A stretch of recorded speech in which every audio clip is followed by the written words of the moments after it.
प्रकरण 90 कार्बनी संयुग. कार्बनी संयुग या प्रकरणामध्ये कार्बनी संयुगामधील बंध, कार्बन एक आगळेवेगळे मूलद्रव्य, हायड्रोकार्बन क्रियात्मक गट व समजातीय श्रेणी, कार्बनी संयुगांचे नामकरण, कार्बनी संयुगांचे रासायनिक गुणधर्म, महारेणू आणि बहुवारिके या सगळ्या पॉईंट्स आपल्याला अभ्यास करायचा. तर या ठिकाणी जी प्रश्न विचारलेली आहे त्यामध्ये हा महत्त्वाचा प्रश्न जो संयुगांचे प्रकार कोणकोणते.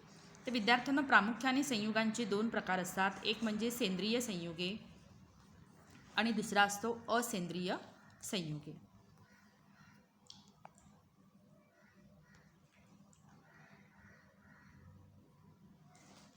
आता पुढील पॅरेग्राफमध्ये आपल्याला संयुगांच्या प्रकारांबद्दल माहिती दिलेली आहे.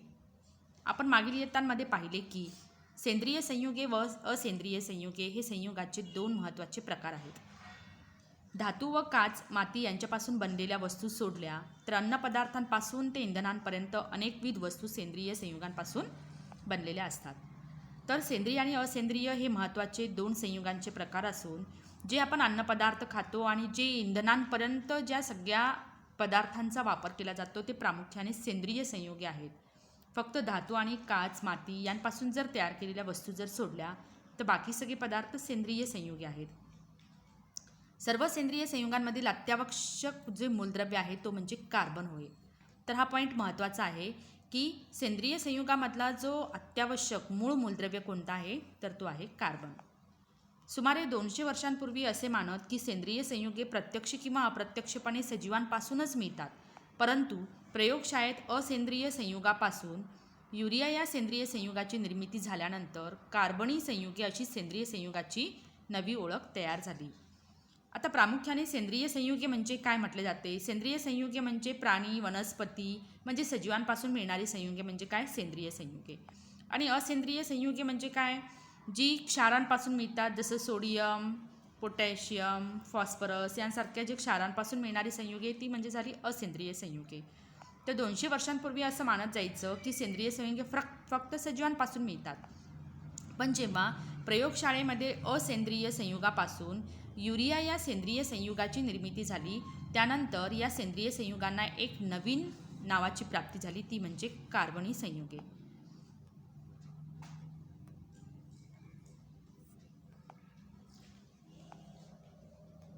कारण कार्बन हे घटक मूलद्रव्य असलेल्या सर्व संयुगांना कार्बनी संयुगे असे म्हणतात. या सेंद्रिय संयुगाचं प्रामुख्याने वैशिष्ट्य काय, तर या सेंद्रिय संयुगामध्ये कार्बन हा महत्त्वाचा मूळ घटक आहे, त्यामुळे या सेंद्रिय संयुगांना कार्बनी संयुगे असे सुद्धा म्हटले जाते. मात्र त्याला अपवाद असलेली काही संयुगे जी आहे ज्यामध्ये कार्बन जरी असला तरी ती सेंद्रिय संयुगामध्ये त्यांचं समाविष्ट होत नाही, जसे carbon dioxide, carbon monoxide, Carbide क्षार, कार्बोनेट क्षार, बायकार्बोनेट क्षार ही सर्व कार्बनी असेंद्रिय संयुगे आहेत.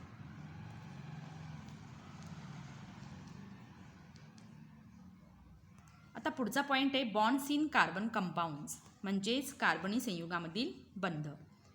तर विद्यार्थ्यांना आपल्याला माहिती आहे की दोन प्रकारचे बंध असतात. एक असतो आयनिक बंध आणि दुसरा असतो सहसंयुज बंध. सहसंयुज बंध. तर आयनिक बंध म्हणजे काय की ज्यावेळेस इलेक्ट्रॉनची देवाणघेवाण होऊन जर आयन तयार होत असेल म्हणजे पॉझिटिव्ह आणि निगेटिव्ह धन आणि ऋण आयनांची निर्मिती होत असेल, या दोघांमध्ये होणाऱ्या आकर्षणाच्या बंधामुळे जे संयुगे तयार होतात त्यांना काय म्हणतो आपण, आयनिक संयुगे असे म्हणतो. आणि ज्या संयुगांमध्ये इलेक्ट्रॉनची भागीदारी केली जाते, काय इलेक्ट्रॉनची भागीदारी, तर ज्या संयुगांमध्ये जी संयुगे तयार होत असताना मूलद्रव्यांच्या अणूंमध्ये इलेक्ट्रॉन्सची भागीदारी जर होत असेल तर अशा संयुगांना काय म्हटलं जातं, सहसंयुज संयुगे असे म्हटले जातात. तर प्रामुख्याने दोन प्रकारचे बंध असतात. एक असतो आयनिक बंध जो आयनिक संयुगामध्ये आपल्याला दिसून येतो आणि दुसरा असतो सहसंयुज बंध जो सहसंयुज संयुगांमध्ये आपल्याला दिसून येतो. सामान्यतः कार्बनी संयुगांचे उत्कलनांक 300 डिग्री सेल्सिअसपेक्षा कमी असल्याचे आढळते. आता त्या अगोदर काही थोडक्यात माहिती दिलेली आहे की मागील प्रकरणात तुम्ही आयनिक संयुगांचे गुणधर्म समजून घेतले, तुम्ही पाहिले की आयनिक संयुगांचे द्रवणांक आणि उत्कलनांक उच्च असतात आणि वितळलेल्या द्रावण स्थितीत आयनिक संयुगे ही विद्युत वाहक असतात. आयनिक संयुगांचे द्रवणांक म्हणजे वितरणांक आणि त्याचबरोबर उत्कलनांक म्हणजे उकळण्याचा जो बिंदू आहे, तापमानाचा बिंदू, ते उच्च असतात. वितळलेल्या किंवा द्रावण स्थितीत आयनिक संयुगे ही विद्युत सुवाहकता दाखवतात. हे सर्व आपल्याला माहिती आहे, कारण अगोदरच्या इयत्तांमध्ये आपण हे समजावून घेतलेले आहोत. तसेच आयनिक संयुगांचे हे गुणधर्म त्यांच्यातील आयनिक बंधाच्या आधारे स्पष्ट होतात, हेही माहिती आहे. काही कार्बनिक संयुगांचे द्रवणांक आणि उत्कलनांक दिले आहे. आयनिक संयुगांच्या तुलनेत ही मूल्ये जास्त आहेत की कमी. आता या ठिकाणी जो टेबल दाखवलेला आहे त्यामध्ये आयनिक संयुगे त्यांचा द्रवणांक आणि उत्कलनांक आपल्याला दिलेला आहे. जर मिथेनचा विचार केला, CH4 द्रवणांक -183 डिग्री सेल्सिअस आणि उत्कलनांक -162 डिग्री सेल्सिअस. इथेनॉलचा -117 आणि 78 डिग्री सेल्सिअस त्याचा उत्कलनांक बिंदू. क्लोरोफॉर्मचा -64 उत्कलनांक आहे 61 डिग्री सेल्सिअस. ॲसिटिक आम्लाचा आहे 17 द्रवणांक आणि 118 डिग्री सेल्सिअस उत्कलनांक आहे. जर या टेबलचा विचार केला तर आपल्याला काय लक्षात येतं की सामान्यतः कार्बनी संयुगांचे उत्कलनांक 300 डिग्री सेल्सिअसपेक्षा कमी असल्याचे आढळते. यावरून लक्षात येते की कार्बनी संयुगांमध्ये आंतररेणुवीय आकर्षण बल क्षीण आहे. मागील इयत्तेत तुम्ही विविध द्रावणांचा विद्युत वाहकतेचे परीक्षण केले तेव्हा ग्लुकोज व युरिया या कार्बनी संयुगांना विद्युत वाहकता नाही हे दिसले. साधारणपणे बरीच कार्बनी संयुगे विद्युत वाहक दुर्वाहक असल्याचे दिसून येते. यावरून लक्षात येतं की बहुतांशी कार्बनी संयुगे ही कोणत्या बंधापासून तयार झालेली आहे, तर सहसंयुज बंधापासून तयार झालेली आहे. तर कार्बन हा प्रामुख्याने सहसंयुज बंधाची निर्मिती करतो आणि संयुगे तयार करतो. कारण का, तर कार्बनी संयुगांचे उत्कलनांक द्रवणांक हे आयनिक संयुगाच्या तुलनेने खूप कमी आहे. जवळपास 300 डिग्री सेल्सिअसपेक्षा कमी असलेले आपल्याला दिसून येते. त्याचबरोबर विद्युत सुवाहकतासुद्धा त्यांच्या द्रावण स्थितीमध्ये ही संयुगे दाखवत नाही. यावरून आपल्याला असं लक्षात येतं की कार्बनी संयुगे ही सहसंयुज संयुगे आहेत.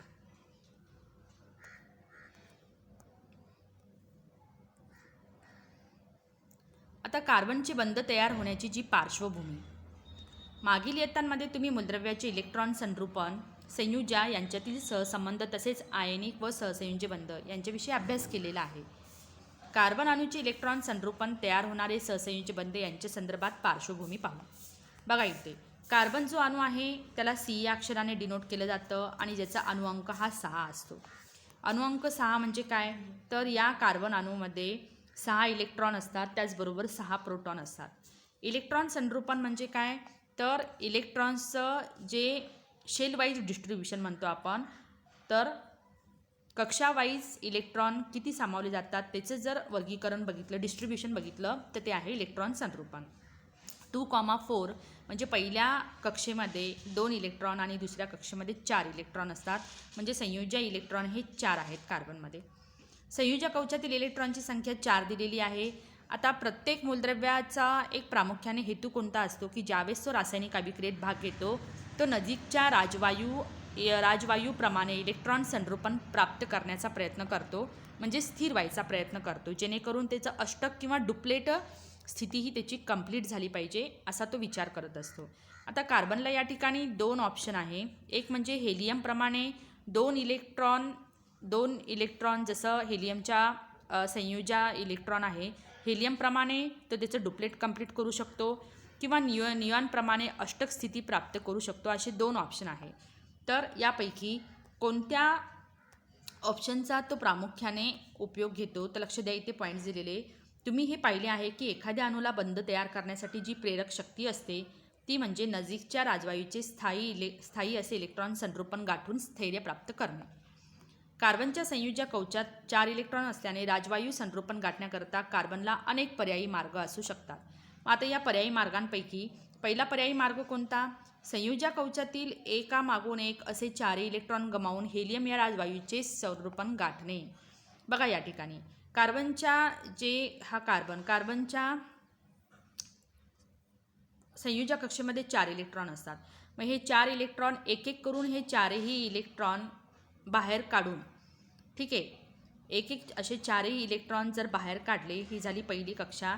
आणि दुसरी तर 4 इलेक्ट्रॉन एक एक करून बाहेर काढून हेलियमसारखी डुप्लेट स्थिती प्राप्त करून स्थैर्य प्राप्त करणं हे एक ऑप्शन असतं. परंतु हे असं करत असताना काय होतं, या पद्धतीमध्ये प्रत्येक इलेक्ट्रॉन गमावताना अणूवरील निव्वळ धनप्रभार हा वाढत जातो. म्हणजे कार्बनने एक इलेक्ट्रॉन गमावला तर आणि एक धनप्रभार वाढतो, दुसरा गमावला दुसरा धनप्रभार, तिसरा, चौथा, अशा पद्धतीने 4 पॉझिटिव्ह चार्ज असलेला हा आयन तयार होतो. आणि यामुळे काय होतं की पुढचा इलेक्ट्रॉन गमावताना आधीपेक्षा जास्त ऊर्जा लागून ते काम आणखीन अवघड होते. शिवाय प्रक्रियेत अंतिमतः तयार होणाऱ्या जो C4 पॉझिटिव्ह धन आयनाला राजवायू संरूपण असून सुद्धा त्याच्या लहान आकारमानावर निव्वळ उच्च प्रभारामुळे तो अस्थायी ठरतो. म्हणजे जो C4 पॉझिटिव्ह आयन तयार झालेला आहे तो स्थायी इलेक्ट्रॉन संरूपण जरी त्यांनी प्राप्त केलं तरी देखील तो स्थिर राहत नाही, तर तो काय होतो, अस्थिर होतो. आणि अस्थिर असा आयन हा कोणत्याही पद्धतीने रासायनिक अभिक्रियेत भाग घेऊ शकत नाही. त्यानंतर दुसरा पर्याय कोणता, तर संयोजक कवचामध्ये एकामागून एक याप्रमाणे 4 इलेक्ट्रॉन स्वीकारून निऑन या राजवायूप्रमाणे इलेक्ट्रॉन संरूपण प्राप्त करणे. आता यामध्ये काय होतं की कार्बनच्या पहिल्या कक्षेमध्ये 2 इलेक्ट्रॉन आणि दुसऱ्या कक्षेमध्ये 4 इलेक्ट्रॉन. मग कार्बन काय करतो, निऑनप्रमाणे अष्टक स्थिती प्राप्त करण्याचा तो प्रयत्न करतो, 8 इलेक्ट्रॉन मिळवण्याचा प्रयत्न करतो. जर 8 इलेक्ट्रॉन मिळवण्यासाठी त्याला 4 आणखीन इलेक्ट्रॉनची गरज असते, जेणेकरून त्याची जी शेवटच्या कक्षेमध्ये 8 इलेक्ट्रॉन अष्टक स्थिती प्राप्त होईल. पण असं करत असताना काय होतं, एक इलेक्ट्रॉन स्वीकारला, कार्बनचा एक निगेटिव्ह चार्ज असलेला आयन तयार होतो, दुसरा इलेक्ट्रॉन स्वीकारला, परत डबल निगेटिव्ह, तिसरा, चौथा, असं 4 निगेटिव्ह चार्ज असलेला 4 निगेटिव्ह चार्जेस असलेला आयन या ठिकाणी तयार होतो. आणि याही ठिकाणी प्रॉब्लेम कसा आहे की यामुळे पुढचा इलेक्ट्रॉन स्वीकारताना म्हणजे एकाच कक्षेमध्ये सतत अशी 4 इलेक्ट्रॉन स्वीकारत असताना प्रतिकर्षण बलावर मात करण्यासाठी जास्त ऊर्जा लागून ते काम आणखीन अवघड होत जाते. शिवाय या प्रक्रियेत अंतिमतः तयार होणारा जो C4 निगेटिव्ह हा जो ऋण आयन आहे त्याला राजवायू संरूपण असून सुद्धा तो अस्थायी असतो. कारण यात केंद्रकावरील 6 पॉझिटिव्ह या धनप्रभारासाठी भोवतालच्या 10 इलेक्ट्रॉनना धरून ठेवणे अवघड जाते. कारण कार्बनच्या केंद्रकामध्ये फक्त 6 प्रोटॉन असतात आणि 10 इलेक्ट्रॉनला त्यांना धरून ठेवणे हे अवघड असते. त्यामुळे C4 निगेटिव्ह ऋण आयन हा लहान आकारमानावरील निव्वळ उच्च प्रभारामुळे तो अस्थायी ठरतो. त्यामुळे राजवायू संरूपण गाठण्यासाठी कार्बन हा मार्ग घेत नाही. आता तिसरा जो पर्याय आहे, संयोजक कवचातील 4 इलेक्ट्रॉनांचे इतर अणूंच्या 4 संयोजी इलेक्ट्रॉनसोबत संधान म्हणजे शेअरिंग करून निऑन संरूपण गाठणे. आता या पद्धतीमध्ये काय होतं की या पद्धतीमध्ये 2 अणू एकमेकांबरोबर संयोजी इलेक्ट्रॉनची भागीदारी करतात. 2 अणूंच्या संयोजक कवचांचे परस्पराव्यापन होऊन त्यामध्ये कवचांचे संधान झालेले इलेक्ट्रॉन सामावतात. त्यामुळे प्रत्येक अणू राजवायू संरूपण गाठतो व कोणत्याच अणूवर निव्वळ विद्युत प्रभार निर्माण होत नाही. म्हणजेच अणू विद्युतदृष्ट्या उदासीन राहतात आणि या सर्व बाबीमुळे स्थायित्व प्राप्त होते. राजवायू संरूपण गाठण्यासाठी कार्बन हा या तिसऱ्या पर्यायाचा उपयोग करतो. या पर्यायामध्ये काय होतं की कार्बन त्याच्या संयोजा जे इलेक्ट्रॉन आहे या 4 इलेक्ट्रॉन्सची इतर अणूच्या 4 इलेक्ट्रॉनसोबत भागीदारी करतो. म्हणजे या कार्बनची सुद्धा अष्टक स्थिती प्राप्त होते आणि इतर अणूंना सुद्धा त्यांचं स्थैर्य प्राप्त होतं. आणि अशा पद्धतीने कार्बन फक्त सहसंयोजी बंध निर्मिती करून सहसंयोजी संयुगांची तो निर्मिती करत असतो.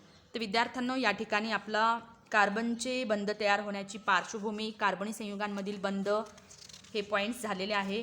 आता पुढच्या व्हिडिओमध्ये आपण पाहणार आहोत की कशा पद्धतीने इलेक्ट्रॉन ठिपका संरचना, रेषा संरचनाद्वारे आपल्याला